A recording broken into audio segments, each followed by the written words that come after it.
Maybe, just maybe you've remembered hearing me talk about my track experience. I ran track in high school, I ran track in middle school, and I did the 300-meter hurdles. And one of the biggest things that I remember from my track days was always focusing on my time. And it's something that anyone that's doing track is going to want to improve, right? You want to run the race faster, you want to be more effective, you want to jump further, you want to clear as many hurdles, you don't want to trip and fall.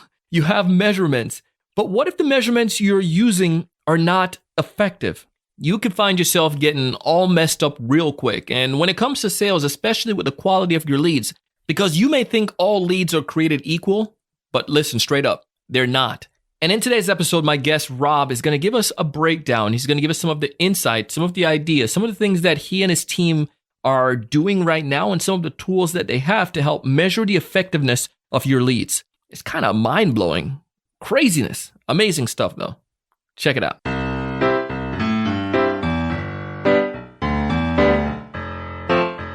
This episode is brought to you in part by mailtag.io. Essentially, it's a tool that allows you to see around the corner. Want to know when someone opens your email? Or perhaps, maybe there's a link to your proposal. Want to know when they click on it? Mailtag.io gotcha. Take advantage of a 14-day free trial. Simply go to mailtag.io. This episode is also brought to you in part by TSE Certified Sales Training Program. If you feel that your sales are in a slump, 2018 wasn't the best year. Perhaps you gave some amazing presentations, you did a lot of hard work, but still yet they left you and went with the competition? We can fix that. Check out TSE Certified Sales Training Program. We have a new semester beginning in April, and it would be an absolute honor to have you join. Go to thesalesevangelist.com/C as in certified, S as in sales, T as in training. thesalesevangelist.com/CST.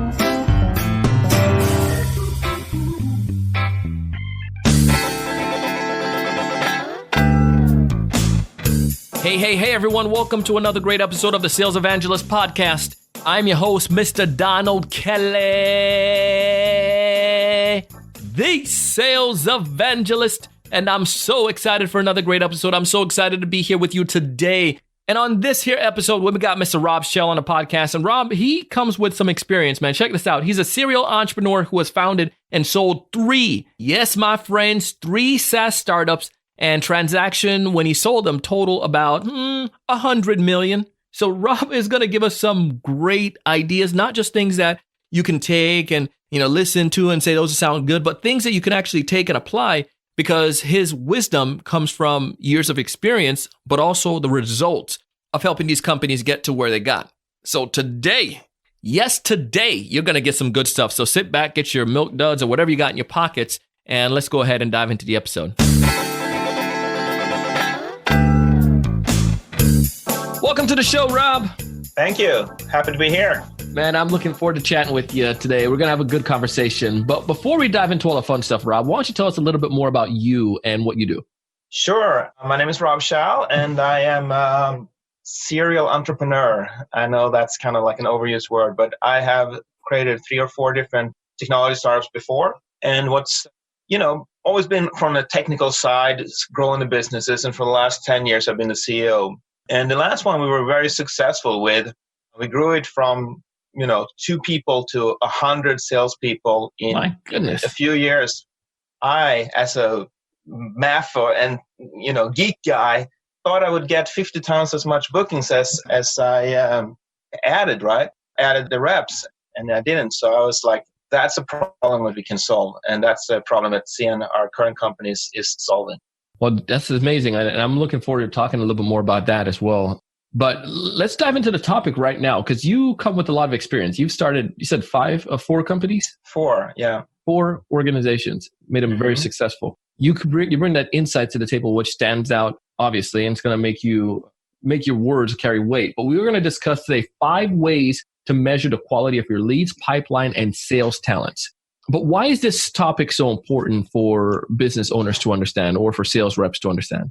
Well, it is for the reasons I was talking about. I thought that just adding people to the problem, so to speak, of scaling your sales organization was going to help. It was going to just give me more and more sales. And in reality, that did not occur. And as I was trying to figure out what was going on, I said, oh, there's a bunch of stuff we want to measure here that we probably are not measuring. Most companies today have the dashboards, they have the KPIs, and a lot of those numbers can help you make better decisions. But a lot of it is more soft, things about your people, things about the buyers, the leads, the pipeline. That is not, commonly measured. And that's what we're going to talk about today, some ways you can actually start understanding that piece too, because those are the true drivers of your success in your sales organization. Yeah, and I think you bring up a point there that many people don't even know is an issue. Again, it's the soft things. How do you measure those soft things? How do you... I had a boss once that's the mentality that he had was literally just throwing bodies at the system. And then when that didn't work, he threw another body. Right. And it gives you more results, but it comes at a cost. And of course, at some point, you're not getting that much more out of the machine, so to speak. Okay. And the way people are doing it today, a lot of times it's just through their gut, right? Yeah. And that's what, we spent a lot of time looking at how you can turn it from just gut feelings into actual tangible ways to measure it. And we'll talk a little bit about that. So there are 5 ways. Why don't you highlight those 5 things first, and then we'll dive into each of them. Sure. One is lead quality. Okay. You have good or bad leads, right? Another one is just your prospecting quality. Like, how is it going when you're prospecting against those? Next one is opportunity quality and deals, critical deals. Next one is rep attributes, like the things that are what your reps are doing, right? And the last thing is just how your organization is feeling, so to speak. Like, how does it respond to all of the things that are happening in your sales organization? Let's start with leads. Let's set that one up. How do we go about measuring that or making that priority to help us with everything else? Right. So most people are just talking about, I have 1,000 leads and I have a 2% conversion into close on those. And that's a super easy way to measure it, right? But we all know that leads are not created equal. If I get a referral from my rich uncle, and it's all, a family affair, so to speak, that probably is a much easier sale than if I'm calling someone cold and they have never heard about my business or my product. And this is something that people tend to fail to pay into attention. And doing this stuff at scale is difficult, but you can start looking at it like you can create your baseline. So maybe you find that of the 1,000 leads you generated in the last period, you turn it into, 20 sales or something like that. So that's a 2% conversion, right? Sure. But then you start breaking it down and looking at, things like where do they come from? So that's lead source, right? And you see that there are certain lead sources that and oftentimes what you have to do is to, run your spreadsheets in such a way that you're running for longer periods of time. And you see what the conversion for a particular lead source is. Then you can do the same thing on this industry. Then you can do the same thing on location. But those 3 things tend to be very, very, very, very different if you compare the results. And you'll see that there are certain things that are just much, much easier to convert than others. Yeah. And if you can start paying attention to that, you'll know where you're wasting your time on leads that are not going to close. So that's the lead side of it. Then if you move in, we talked about prospecting effectiveness, right? Yeah, let's talk about that. Yeah, so prospecting is a lot of no's, right? We all know that. And a lot of, no responses. So the only thing that really matters is, in my opinion, engagement. Engagement in the sense that you, as a rep that is supposed to prospect, get a certain amount of engagement every day. Some people do it by doing a lot of activities, making a lot of calls, sending a lot of emails. And you can see that, certain ratio of engagement from those messages. Other people do it by personalizing the messages further and just being smarter about the thing. But at the end of the day, you can have either, a lot of volume, but, not that high percentage, but you still get engagement, or you have fewer volume, but you do it. So if you can kind of make notes every single time an activity results in something, then you start seeing those patterns. Yeah, you bring up something there. I was just talking about this idea to someone about the outcome-based approach, right? I had a company I work with, and they focused so much on the activity, Rob, and people started to game the system. Of course. Because it wasn't the end result. So this one guy was like, and he was making so many activities. He had like 150 activities blowing us out of the water, Rob. I was like, what in the world is he doing? Turns out what he was doing was just like, using like an auto dialer kind of sense, or just dialing and hanging up, dialing, hanging up, dialing, hanging up. And his day, he was probably calling his grandma, So his numbers look great, but the results weren't there, as opposed to focusing on that engagement. And I mean, some people use social and they're very well at that. Some people use LinkedIn, some people use phone. And I think it comes down, like you're saying, you can help people to focus on what's best for them to give the best result. Right. So if the end result is how many engagements can you get on a day, a week, a month basis? And then that will tell you something about how well you're prospecting. Should we move on? Let's do it, man. This is great. Yeah. So far we spoke about leads. Second thing we spoke about is the idea of prospecting and making sure we're focused on engagement. What's number 3 that we can focus on? Okay. So once you have your opportunities, now you have your pipeline. Is your pipeline true? Well, there's always a certain amount of what we can call BS in any pipeline, right? But how do you know whether a pipeline is somewhat true? There, again, we look at a few things. We have worked on a concept we call a critical deal. This is the stuff that typically is like companies try to ferret down or discover during, pipeline reviews on a weekly basis. I heard of companies that are doing pipeline reviews on a daily basis. My goodness. In most cases, it's a painful experience where the sales manager is trying to, through a series of questions, understand how well is this deal progressing and so forth, right? Mm-hmm. And it is, again, tied to the gut feeling, oh, this doesn't sound right, and so forth. But another way to look at it is 3 factors. First factor, is it a big deal, like compared to other deals, right? Like, is this a deal that matters? Because if it's just a $500 add-on when your average deal is $10,000, we should probably not even look at it, right? So its significance is not there. Mm-hmm. 2, is it a deal that is very unlikely to close because it's right in the beginning, or very, very likely to close because you're just putting it, the paperwork through, right? Okay. Either way, you don't need to worry so much about it. It's the ones in the middle that are going to make or break the quarter, right? So it's the probability. And 3, has something happened that would make you think that it is less likely to close? So that would be something like, no communication from the prospect or the customer in the last X number of days, or some other indication that the deal is about to stall out.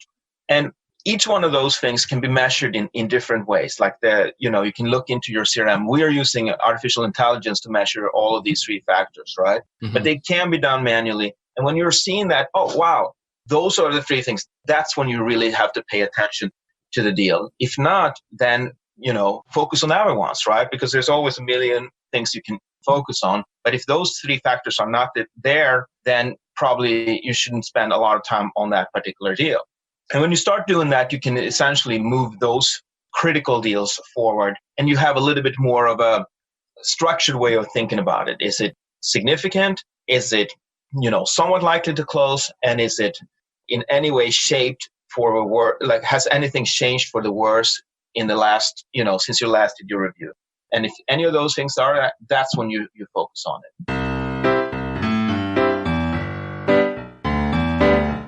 Hey, we're going to take a quick break, but when we get back, I'm going to pick up exactly where we just left off with Rob and get a little bit more insights on that topic and see how it can help you in your sales effort. You're listening to the Sales Evangelist Podcast, and I'm your host, Donald Kelly, the Sales Evangelist. You meet this amazing prospect on LinkedIn. They're the right size firm, the right income, the right number of employees. They're right within your Goldilocks zone. They have a problem, and you can solve that problem with your software. You schedule an initial appointment. You send out an email to them and to a couple of their team members. You also send out some information about your firm, but you don't know if they're opening your emails or not. You don't know if they're clicking through and going to the web pages that you recommended. It's a Chrome browser extension that allows you to get notification when someone opens your email or clicks on a link. The coolest part is that you can schedule your emails for later. Mailtag.io has a free 14-day trial, so you don't have to take my word for it. You can go and test it out. And when you do fall in love with it, go ahead and use promo code Donald at checkout and get half off your subscription for life. Shh, don't go telling nobody about that now. Half off your subscription for life just because you're listening to the TSE podcast. To find out more information, again, go to mailtag.io. But let's continue the story. The prospect then goes ahead and clicks on all of your links. They go back to your website. They're doing their initial research. They want to schedule the next meeting. You go through the process. You create a demonstration. I mean, an amazing demonstration. You gave it everything you had, your emotion, your heart, your feelings.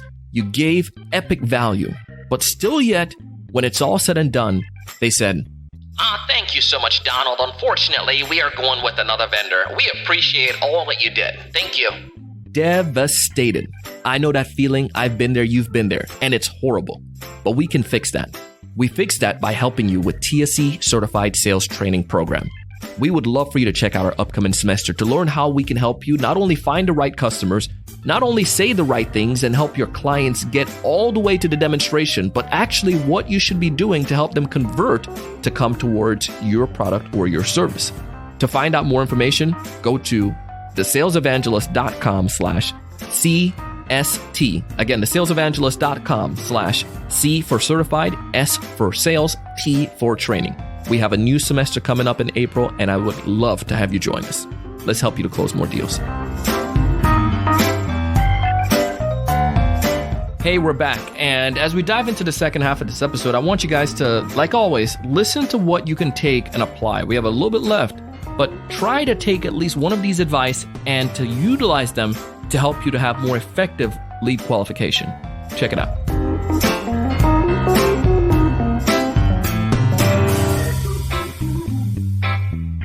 You know, it's really cool there. I'm glad you focus on those three critical areas, because I see that a lot of people could probably leave this and go look at their pipeline right now and evaluate it, because I haven't had those situations where I knew the prospect in my mind, in my gut, in my feelings.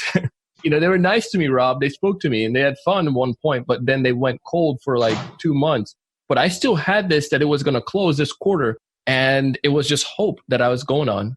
But I think you need to have that level of just straightforwardness, and some of this can help you to evaluate that. Yeah. Okay. Now we're getting into the stuff that I'm really, really passionate about. Yes. Let's do it. Number 4. The people. Because so far we've been talking about the buyer side of things, right? Yeah. Now we're moving over to your people, the rep side of things. Mm-hmm. Here's like 2 or 3 things that I really, really, really think people have a hard time understanding the importance of. 1, product knowledge, industry knowledge. Like, we all know that if you're starting in a new business, you don't understand the product as well as you do, you know, after you worked in it for 3-4 years. Yeah. Industry, many times people come from one industry and they move into another industry.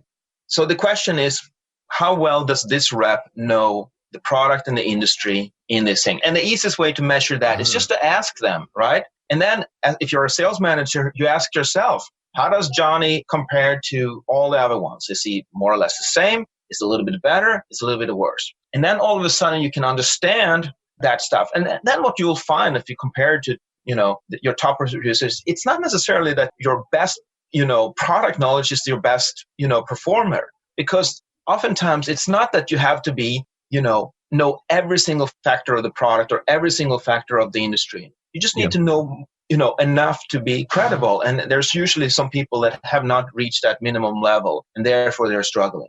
Another thing that I think is very interesting to look at is closing ability. And that is the ability to start looking at just the last part of the deals. So if you have a multi-stage sales process, what most companies have, right? When you get it to the, you know, last, you know, 1 or 2 stages of a deal, what happens? How often do you win versus you lose? And you look at that, that's hard to look at. Typically, you don't do that many deals. But if you can look at that for a year or a year and a half, you can start seeing some patterns. Johnny, he wins, you know, 40% of the time. But Sue, she wins 70% of the time. And what is the difference between those 2 people? And is it that Sue has more of a killer instinct, or is it that you know, she's just more diligent at the end, or she's the one that can get the buy-in from the remaining stakeholders? Those are the types of things to start understanding, right? And the last thing I like to look at is engagement ability. And goes back to this whole thing we talked about originally, that if you are able to generate a lot of engagement, you're probably a good communicator. You're probably a person that tells the prospect something that they are interested in hearing, and not just, you know, stock phrases or using email templates that, you know, seem very templately and very, okay, yeah, this is just another sales email and so forth, right? Yeah. So that's looking at it from a different standpoint, not how much, the prospect responds to it, but how much the rep is able to get engagement out of their activities, right? Yeah. So those are some of the things. Love that, man. Now let's talk to your software a little bit, because I know your software helps with some of this, right? Mm-hmm. So how does that, if I'm a sales manager listening to this, I'm like, dang, Rob hitting on some good things here. I'm going to go and apply some of this. How can I use technology? Is that where your software will come in place and help me? Right. Well, I'm trying to explain, in this meeting, because I want it to be something actionable and something that people can start thinking about and applying to themselves. Because we spent, for the last couple of years working on these problems and seeing it live with our customers, where problems are and what happens when you fix them. So our product essentially takes your Salesforce data and asks a bunch of questions through our survey engine, and it combines all of these things into an answer. And I can give the answer right now because the answer is almost always the same. It is a little bit of everything.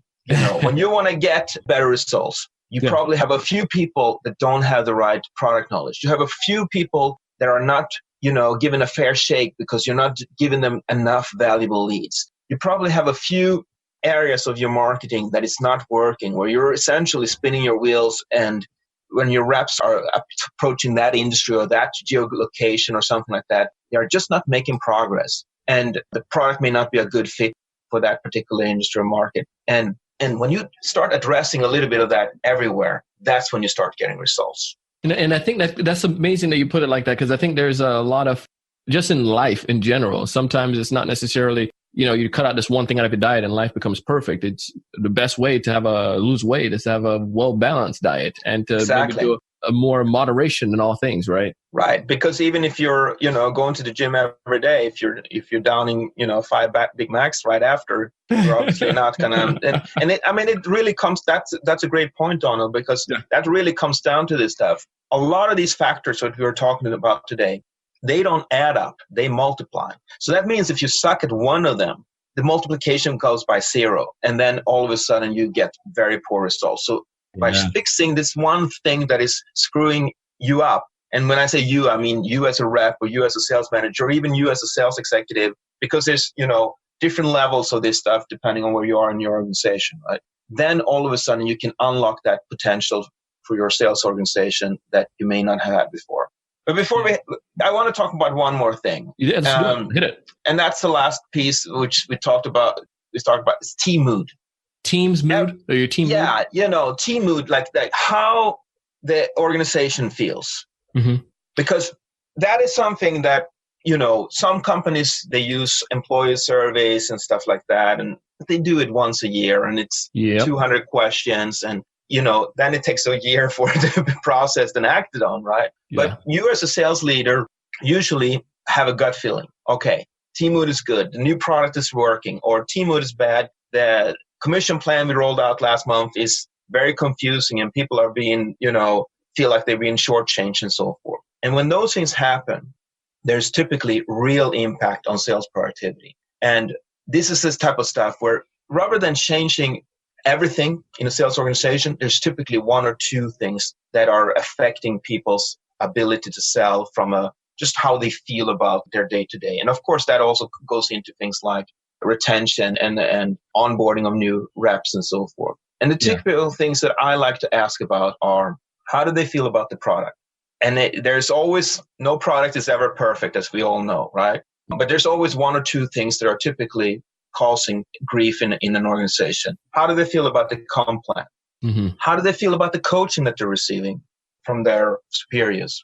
How do they feel about the material that they have? And how do they feel about the competitive pressures that they have? So if you can answer those 5-6 questions, instead of saying, how do you feel about working at, XYZ company, you can ask those much more specific questions. And all of a sudden you can paint a picture. Here's where our, low-hanging fruit is on this stuff. And typically when you do that, you have multiple areas of improvement. You have better retention. You can more easily motivate new employees to get up to speed. And the overall productivity tends to go up because people are feeling, okay, company listened to what I had to say, and we're making changes in the one area where most people were feeling less than perfect about, right?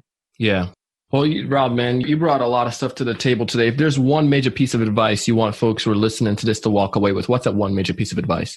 Okay, well, it goes back to this whole thing of, the multiplication by zero that I talked about before, that there's almost one thing that is the limiting factor in your organization or in your group or with a particular rep. And if you can just fix that, and it doesn't have to be perfect, just fix it a little bit better so it doesn't become the limiting factor anymore, then you can get results from that thing. So if it's a rep that just doesn't know the product yet, put them in training. If it's the team that doesn't feel good about the commission plan, at least explain why you put the commission plan in place and how people should think about it, right? Or if it's, something on the more strategic thing where your product is not yet ready for a market that you think you want to go into, either fix the product or stop going after that market until you have, a better offering. When you can do one of those things, you typically can unlock a lot of value very quickly. Love it, man. If folks out there curious about your software or to connect with you, what's the best way for them to go about connecting with you? Sure. Our website is cien.ai, CIEN. It is Spanish. It means 100. And it goes back to this whole thing of doing something 100 times better than we had done before in previous companies. You can also connect with me personally at LinkedIn. My URL is Robert Kall, Kall, and Twitter, same thing, Robert Kall. And I love to connect with people, sales leaders and reps that are interested in learning more. Perfect. We'll put both of those things in our show notes so folks can get access to you. Rob, you came and you brought it today, man. Thank you so much. We truly appreciate your insights, man. Thank you, Donald.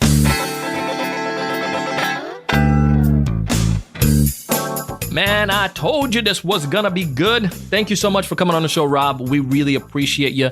And you know what? I really appreciate you taking your time to listen to the episode. Listening to all of these episodes, man, you got a lot going on. You have so many different options, but you choose to listen to our show. That means a lot. So thank you so much. It truly, truly, truly does mean a lot. And I love getting the messages that you guys send me. I find your messages on LinkedIn or your messages on, that you send me on Instagram and things like that. I love them. Thank you. It's a pleasure to help you in any way we can. And I want you guys to connect with Rob as well. We have his link in our show notes, as well as his Twitter handle, as well as his Instagram handle, as well as his LinkedIn and all the good stuff back to his website. Go back and check out their company, see some of the cool things they're doing, and see if it makes sense for you and your team. But the last thing I want for you to do is not to do anything. I don't want you to sit back and just say, that sounds cool, Donald. I want you to get up and go out, man. Try the stuff. Test it out. Let me know how it works for you. While you're on the show note page, check out mailtag.io. And not only Mailtag, check out TSE Certified Sales Training Program. We want to give a big shout out to them. I've used Mailtag, and I can tell you the thing is pretty cool. You can get the notification. I love knowing when someone opened my emails, if I'm on the right track or not. And even so much better when I don't want to reply right now, but I can do a reply and then schedule it for later. I love that too. So check it out. Go back into the show notes. As always, we want you to be successful. We want to help you find more ideal customers. We want you to build stronger value. We want you to close more deals. But most importantly, it's to challenge you each and every single day to go out and do big things. Stay tuned for a scene from our next episode. Usually from this website, if you don't go through this process, you would get dozens, maybe hundreds of applications. You have to go through them, look through their resumes, and waste your time because everybody says they're amazing. But when you make people jump through the hoops, it shows you their commitment. It shows you if they have the skill or not. And so out of the 3, it took me about 15 minutes to pick one, and he's already on the team.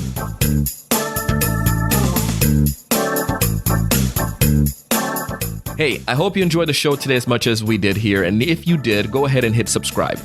You can go ahead and share it with your friends, your family, your colleague. Let them know about the podcast. And leave us a rating and a review on Apple Podcasts, Google Podcasts, Stitcher, Spotify, or wherever you listen to find podcasts like this. It would go a really, really long way. Truly appreciate you.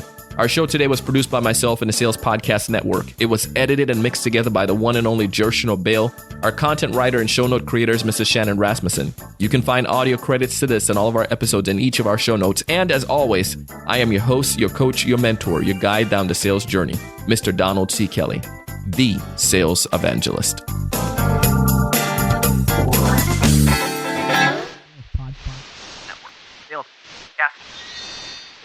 Sales Podcast Network.